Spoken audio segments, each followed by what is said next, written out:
if you're not needed, if there's not a need for your labor, how do you, what's the meaning? Do you have meaning? Do you feel useless? That's a much harder problem to deal with. And then how do we ensure that the future is going to be the future that we want, that we still like? No, I mean, I do think that there's a potential path here which is, and we're really getting into science fiction or sort of advanced science stuff, but having some sort of merger with biological intelligence and machine intelligence. To some degree, we are already a cyborg. You think of like the digital tools that you have, your phone, your computer, the applications that you have, like the fact that, as I was mentioning earlier, you can ask a question and instantly get an answer from Google or from other things.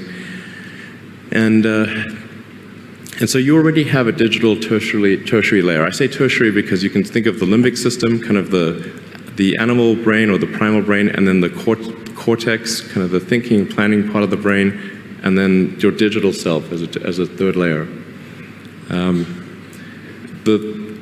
So you already have that, and it's like if somebody dies, their digital ghost is still around. All of their emails and the pictures that they posted and their social media, that still lives, even if if they died. So over time, I think we'll probably see a closer merger of biological intelligence and digital intelligence. And it's mostly about the bandwidth, the speed of the connection between your brain and your the digital extension of yourself. Particularly output. And output, if anything, is getting worse. We used to have like keyboards that we'd use a lot. Now we do most of our input through our thumbs on a phone. And that's just very slow. A computer can communicate at 1 trillion bits per second, but your thumb can maybe do, 10 bits per second or 100 if you're being generous.